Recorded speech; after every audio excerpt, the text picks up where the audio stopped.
నమస్కారం. ది నాగరాజ కుటుంబ సభ్యులందరికీ హృదయపూర్వక స్వాగతం. మన ఛానల్లో ప్రసారమవుతున్న వేమన పద్యాలు, వేమన పద్యాల భావానికి సరిపడేటటువంటి కథల వీడియోలు ఎంతో ఆదరణకు నోచుకుంటున్నందుకు మన సబ్స్క్రైబర్లందరికీ హృదయపూర్వక ధన్యవాదములు. చాలామంది వీడియో చాలా లెంతీగా ఉంటుంది, మా సమయాన్నంతా పాడు చేస్తుంది, వీడియోను కొంచెం తగ్గించి చెప్పండి, సంక్షిప్తంగా చెప్పండి అంటున్నారు. కానీ వేమన పద్య భావము, దానికి సరిపడే కథ కూలంకషంగా వివరించి అది మనకు ఏ రకంగా ఉపయోగపడుతుందో సంపూర్ణంగా మీకు తెలియపరచాలి అని అంటే తప్పకుండా కొంచెం సుదీర్ఘంగా, అంటే ఎక్కువ సుదీర్ఘంగా కాకపోవచ్చును, 12 నిమిషాల నుంచి 14 నిమిషాల వరకు వీడియో వచ్చే అవకాశాలు ఉన్నాయి. కాబట్టి మన సబ్స్క్రైబర్లు, వీక్షకులు దయచేసి గమనిస్తారని మనవి. అలాగే మన వీడియోలపైన మీ అందరి స్పందన చదువుతూ మీ అందరికీ రిప్లై ఇస్తున్నాను. చాలా అద్భుతమైన స్పందనను వ్యక్తపరుస్తున్నారు. ఎంతోమంది విమర్శిస్తున్నప్పటికీ ఎంతోమంది మన ఛానల్కి అభిమానంగా మెసేజ్లు పెడుతున్నారు. వారందరికీ మరొకసారి పేరు పేరున హృదయపూర్వక ధన్యవాదములు. పద్యంలోకి వెళ్ళబోయే ముందు మీకు ఒక విన్నపం. మీకు వీడియో కానీ బాగా నచ్చితే తప్పకుండా లైక్ చేయండి. ఎందుకంటే మీ లైకులు వీడియోను ఇంకా ఎక్కువ మందికి యూట్యూబ్ వాడు సజెస్ట్ చేయడానికి ఎంతో సహకరిస్తాయని గమనించగలరు. అట్లాగే మీ అభిప్రాయాన్ని, అది మీకు నచ్చినా నచ్చకపోయినా తప్పకుండా నిర్మోహమాటంగా మీ అభిప్రాయాన్ని వ్యక్తపరుస్తారని హృదయపూర్వకంగా కోరుకుంటున్నాను. ఎందుకంటే మీ అభిప్రాయాలను నేను ప్రతి ఒక్కరివి తప్పకుండా చదివి నాలోని లోపాలను నేను సరిదిద్దుకోవడానికి నాకు అవకాశం ఇచ్చిన వారవుతారు. కాబట్టి దయచేసి మీ అభిప్రాయాన్ని తప్పకుండా కామెంట్ బాక్స్లో తెలియచేస్తారని మనవి. ముందుగా పద్యాన్ని విన్న తర్వాత బౌద్ధుల జాతక కథల్లో ఒక అద్భుతమైన కథ ఈ పద్య భావానికి సరిగ్గా సరిపోతుంది. ఆ కథను చెప్తాను. తర్వాత కొంచెం కఠినంగా ఉంది ఈ పద్యం. పద్య భావాన్ని ప్రతిపదార్థ తాత్పర్యంతో సహా వివరించి ఇది నేటి సమాజానికి మనకు ఎలా ఉపయోగపడుతుంది అనేది కూడా తెలియపరుస్తాను. కాబట్టి చివరి వరకు వీడియోను ఓపికగా వింటారని, ఈ వీడియో ద్వారా ఎంతో కొంత మనం తప్పకుండా నేర్చుకుంటాము అని మీకు హామీ ఇస్తూ పద్యాన్ని విందాం. పరగబొమ్మ గుడ్డు పరికించి చూచిన కులముల నిలయందు గూడబెట్టు నందరొకటగలియ నన్నదమ్ములే కదా విశ్వదాభిరామ వినురవేమ. పద్యాన్ని మరొకసారి వినండి. పరగ బొమ్మగుడ్డు పరికించి చూచిన కులముల నిలయందు గూడబెట్టు నందరొకటగలియ నన్నదమ్ములే కదా విశ్వదాభిరామ వినురవేమ. పద్యం కొంచెం కఠినంగానే ఉంది, అయినప్పటికీ పద్య భావాన్ని మనం కథ విన్న తర్వాత కూలంకషంగా ప్రతిపదార్థ తాత్పర్యంతో సహా మీకు వివరిస్తాను. కొంచెం ఓపికగా కథ కూడా వినండి. కథ అద్భుతంగా ఉంది. ఆ కథ పేరు వర్ణభేద జాతక కథ. పూర్వం హిమాలయ పర్వత ప్రాంతంలోని ఒక ఆశ్రమంలో బోధిసత్వుడు ఒక మహర్షిగా జీవిస్తూ ఉండేవాడు. ఆయనకి ఎందరో శిష్యులు ఉండేవారు. వారిలో 4 శిష్యులు వేరువేరు వర్ణాల నుంచి వచ్చినవారు, అంటే వేరువేరు జాతులు కులాల నుంచి వచ్చినవారు. ఒకరు బ్రాహ్మణ కుటుంబం నుంచి, మరొకరు క్షత్రియ కుటుంబం నుంచి, ఇంకొకరు వైశ్య కుటుంబం నుంచి, శూద్ర కుటుంబం నుంచి వచ్చి సన్యాసం స్వీకరించారు. వారంతా కలిసిమెలిసి విద్యను అభ్యసిస్తున్నప్పటికీ వారి మనస్సులలో తమ కులాల గురించిన గర్వం ఇంకా పోలేదు. ఒకరోజు వారి మధ్య మనలో ఎవరు గొప్పవారు అనే వాదన మొదలైంది. బ్రాహ్మణ శిష్యుడు, నేను బ్రహ్మముఖం నుంచి పుట్టిన బ్రాహ్మణుడిని కాబట్టి నేనే గొప్పవాడిని అన్నాడు. క్షత్రియ శిష్యుడు, రాజ్యాలను పాలించే, ప్రజలను రక్షించే భుజబలం కల క్షత్రియుడిని నేనే అధికుడిని అని వాదించాడు. వైశ్య శిష్యుడు, సమాజానికి అవసరమైన వాణిజ్యం, వ్యవసాయం చేసే వైశ్యుడిని నా వల్లే సమాజం నడుస్తుంది కాబట్టి నేనే శ్రేష్ఠుడిని అన్నాడు. శూద్ర శిష్యుడు, సమాజానికి సేవ చేసేది మేము, మా శ్రమ లేకుండా ఏ పని జరగదు కాబట్టి మేమే ముఖ్యమైన వాళ్ళం అన్నాడు. వారి వాదన ఇంతటికి తెగలేదు. చివరికి వారు తమ గురువైన బోధిసత్వుని వద్దకు వెళ్ళి వారిలో ఎవరు గొప్పవారో తేల్చుకుందామని నిర్ణయించుకుని గురువును కోరారు. బోధిసత్వుడు చిరునవ్వుతో వారిని చూసి ఇట్లా అన్నాడు. ప్రియమైన శిష్యులారా, మీరు పుట్టిన కులం వలన గొప్పవారు కారు. మీరు చేసే కర్మ అంటే పని, మీ శీలం అంటే ప్రవర్తన, మీ జ్ఞానం వలనే గొప్పవారవుతారు. ఆయన వారికి అర్థమయ్యేలా ఒక ఉదాహరణ చెప్పాడు. మనం యజ్ఞం కోసం అగ్నిని రాజిస్తాం.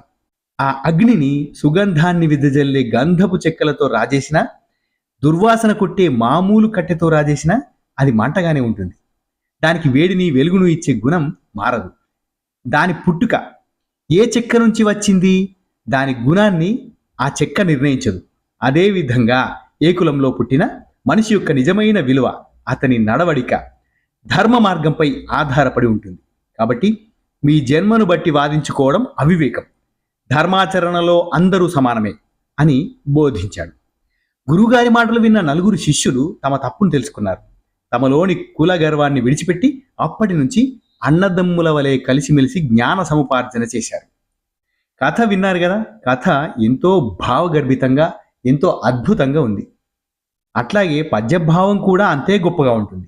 పద్యం మరొక్కసారి: పరగ బొమ్మగుడ్డు పరికించి చూచిన కులముల నిలయందు గూడబెట్టు నందరొకటగలియ నన్నదమ్ములే కదా విశ్వదాభిరామ వినురవేమ.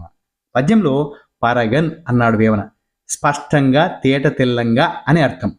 బొమ్మగుడ్డు అన్నాడు వేమన. అంటే బొమ్మగుడ్డు అంటే ఏంటి? నెమలిగుడ్డు. నెమలిగుడ్డు పైకి అందవిహీనంగా, సాధారణంగా మచ్చలు మచ్చలుగా ఉంటుంది. పరికించి చూచినన్ అంటే జాగ్రత్తగా పరిశీలించి చూస్తే. కులములన్ అంటే కులాలను, మానవ సమూహాలను. ఇలయందున్ అంటే ఈ భూమి మీద. గూడబెట్టున్ అంటే సృష్టించి పోగు చేసి పెట్టుకున్నవారు. ఎవరు? మనుషులు. అందరున్ మానవులందరూ. ఒకటన్ కలియన్ ఒకటిగా కలిస్తే, ఐక్యంగా ఉంటే. అన్నదమ్ములే కదా అన్నాడు. సోదరుల వంటి వారే కదా అని అర్థం. ఓ వేమ, పైకి మామూలుగా రంగు లేకుండా కనిపించే నెమలిగుడ్డు, దాన్ని పొదిగితే వచ్చేటటువంటి లోపల నుంచి వచ్చే ప్రాణం నెమలిలా రూపాంతరం చెంది ఎంతో అందంగా ఉంటుంది. అదే గుడ్డును చూస్తే మాత్రం అందవిహీనంగా ఉంటుంది. మానవులు ఈ భూమి మీద తమంతట తామే కులాలనే విభేదాలను సృష్టించుకున్నారు. కానీ ఆ పై భేదాలను పక్కపెట్టి చూస్తే మానవులందరూ ఒకటే. వారంతా అన్నదమ్ముల వలె కలిసిమెలిసి జీవించాల్సిన వారే. పుట్టుకతో అందరూ సమానమే. కానీ మనుషులే కులాలను సృష్టించి విభేదాలను పెట్టుకుంటున్నారు. ఇది పద్యం యొక్క భావం. ఇప్పుడు మనం కథ విన్నాం కదా, ఈ పద్య భావాన్ని కూడా తెలుసుకున్నాం కదా. వాటి రెండింటి మధ్యన సారూప్యతను తెలుసుకుందాం. పుట్టుకతో వచ్చే భేదాలు కృత్రిమమైనవి. అసలైన విలువ వ్యక్తి గుణగణాలపైన ఆధారపడి ఉంటుంది. కృత్రిమ భేదాలను ఏంటియో చూద్దాం. వేమన పద్యంలో కులముల నిలయందు గూడబెట్టు అని చెప్పినట్లు మనుషులే కులాలను సృష్టించుకున్నారని స్పష్టంగా ఉంది. జాతక కథలో నలుగురు శిష్యులు తమ తమ కులాల గొప్పతనాన్ని గురించి వాదించుకోవడం ఆ కృత్రిమ భేదాలకు నిదర్శనం. అంతర్గత సమానత్వం. పద్యంలో అందరొకటగలియ నన్నదమ్ములే కదా అన్నాడు వేమన. ఆయన చెప్పినట్లు పైకి ఎన్ని భేదాలు కనిపించినా మానవులంతా ఒకటే, సోదర భావంతో మెలగాలి అనే సందేశం ఉంది. జాతక కథలో బోధిసత్వుడు కూడా అగ్నిని ఉదాహరణ ద్వారా మనిషి ఏ కులంలో పుట్టినా అతనిలోని శీలం, ధర్మం ఒక్కటే, అదే ముఖ్యమని, దాని ఆధారంగానే అందరూ సమానమని ఆయన నిరూపించాడు.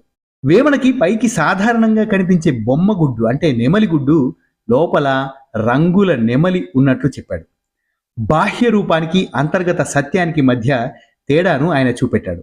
బోధిసత్వుడు కూడా ఏ చెక్క నుండి వచ్చినా అగ్నిగుణం మారదని, పుట్టుకకు అసలైన విలువకు మధ్య ఉన్న వ్యత్యాసాన్ని స్పష్టంగా తెలియపరిచాడు. ఈ కథ మరియు పద్యం యొక్క భావం నేటి సమాజానికి ఏ రకంగా ఉపయోగపడుతుందో ఒక్కొక్క పాయింట్ వైజ్గా తెలుసుకుందాం. కుల వివక్ష నిర్మూలన. నేటికి సమాజంలో కులం పేరుతో జరుగుతున్న అసమానతలను, అఘాయిత్యాలను రూపుమాపడానికి ఈ బోధనలు పునాదిగా పనిచేస్తాయి. పుట్టుక ఆధారంగా ఒకరిని ఎక్కువ, మరొకరిని తక్కువగా చూసే ధోరణిని ఇవి ప్రశ్నిస్తాయి. సామాజిక సామరస్యం. మతం, కులం, ప్రాంతం, భాష వంటి విభజనలతో విడిపోతున్న సమాజంలో అందరూ అన్నదమ్ములే అనే భావన ఐక్యతను, పరస్పర గౌరవాన్ని పెంపొందిస్తుంది. ఇది సామాజిక శాంతికి దోహదపడుతుంది. యోగ్యతకు ప్రాధాన్యతను ఇవ్వడం. వ్యక్తి యొక్క కులాన్ని కాకుండా అతని ప్రతిభ, నైపుణ్యం మరియు నడవడికకు విలువ ఇవ్వాలని ఈ బోధనలు గుర్తు చేస్తాయి. ఇది విద్య, ఉపాధి రంగాలలో సమాన అవకాశాలకు దారితీస్తుంది. మానవతావాదాన్ని ప్రోత్సహించడం. ఏ విధమైన సంకుచిత గుర్తింపుల కన్నా మానవత్వం గొప్పదని ఈ సందేశం చాటి చెబుతుంది. ఇది ఒకరినొకరు మనుషులుగా అర్థం చేసుకోవడానికి, సహాయం చేసుకోవడానికి ప్రేరేపిస్తుంది. సమాజ నిర్మాణానికి ఈ భావాల ఆవశ్యకత. సమాజ నిర్మాణం అంటే కుల, మత, లింగ, ఆర్థిక భేదాలు లేకుండా అందరికీ సమాన అవకాశాలు, గౌరవం లభించే సమాజం రావాలని ఈ కథ మరియు పద్యం మనకు తెలియపరుస్తున్నాయి. వేమన పద్యం, జాతక కథలోని భావాలు ఈ ఆశయ సాధనకు మూల స్తంభాల వంటివి. మానసిక పరివర్తన. సమాజ నిర్మాణం చట్టాలతో మాత్రమే సాధ్యం కాదు, ప్రజల ఆలోచన విధానంలో మార్పు రావాలి, పుట్టుకతో అందరూ సమానమే అనే వేమన భావాన్ని, కర్మ ముఖ్యం కాని జన్మ కాదు అనే బౌద్ధ సూత్రాన్ని ప్రతి ఒక్కరూ స్వీకరించినప్పుడు వివక్షకు ఎక్కడా తావుండదు. విద్యా వ్యవస్థలో మార్పు. పాఠశాల స్థాయి నుంచే పిల్లలకు ఇలాంటి పద్యాలు, కథల ద్వారా సమానత్వపు విలువలను నేర్పించాలి. కేవలం చదువు మాత్రమే కాదు, సామాజిక బాధ్యత, నైతిక విలువలను కూడా బోధించాలి, ఆచరణలో పెట్టడం. ఈ భావాలను కేవలం వినడమే కాకుండా మన నిజ జీవితంలో ఆచరించాలి. మన చుట్టూ వివక్ష ఎదురైనప్పుడు దాన్ని ప్రశ్నించాలి. కులాలకు అతీతంగా మానవ సంబంధాలను పెంచుకోవాలి. నాయకత్వ స్ఫూర్తి. రాజకీయ సామాజిక నాయకులు ఈ విలువలను తమ ప్రసంగాలలో, విధానాలలో ప్రతిబింబింపజేయాలి. అప్పుడే ఈ సందేశం సమాజంలోని అట్టడుగు స్థాయి వరకు బలంగా వెళ్తుంది. ముగింపుగా వేమన పద్యంలోని తాత్పర్యం, జాతక కథలోని నీతి కేవలం పాతకాలపు మాటలు కావు, అవి కాలానికి అతీతమైన సత్యాలు.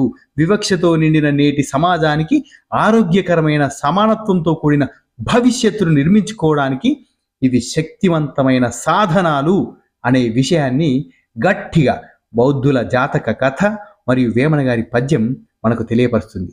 పద్యాన్ని ఈ సందర్భంగా మరొక్కసారి వల్లె వేసుకుందాం. ఎందుకంటే మంచికి పునరుక్తి దోషం ఉండదు కాబట్టి. పరగ బొమ్మగుడ్డు పరికించి చూచిన కులముల నిలయందు గూడబెట్టు, నందరొకటగలియ నన్నదమ్ములే కదా విశ్వదాభిరామ వినురవేమా. ఓ వేమా, పైకి మామూలుగా రంగు లేకుండా అందవికారంగా కనిపించే నెమలి గుడ్డు, దాన్ని పొదిగితే అందమైన నెమలి బయటకి ఎట్లాగైతే వస్తుందో, మానవులు ఈ భూమి మీద తమంతట తామే కులాలనే విభేదాలను సృష్టించుకున్నారు. కానీ ఆ పై భేదాలను పక్కన పెట్టి మానవులందరూ ఒక్కటే, వారంతా అన్నదమ్ముల వలె కలిసిమెలిసి జీవించాల్సిన వారే, పుట్టుకతో అందరూ సమానమే. కానీ మనుషులే కులాలను సృష్టించి విభేదాలను పెంచుకుంటున్నారు. విన్నారు కదండి ఈ పద్యం, కథ మరియు వాటి మధ్యన సారూప్యత. ఈ భావ విశ్లేషణ మీకు కానీ బాగా నచ్చినట్లయితే తప్పకుండా లైక్ చేసి మన వీడియో ఇలాంటి అద్భుతమైన కంటెంట్ ఇంకా ఎక్కువ మందికి చేరే విధంగా షేర్ చేస్తారని, మన ఛానల్కు కొత్తగా వచ్చిన వారైతే సబ్స్క్రైబ్ చేసుకొని ఈ ఛానల్ గురించి ఇంకా ఎక్కువ మందికి సజెస్ట్ చేస్తారని హృదయపూర్వకంగా కోరుకుంటూ ధన్యోస్మి. శుభం భూయాత్.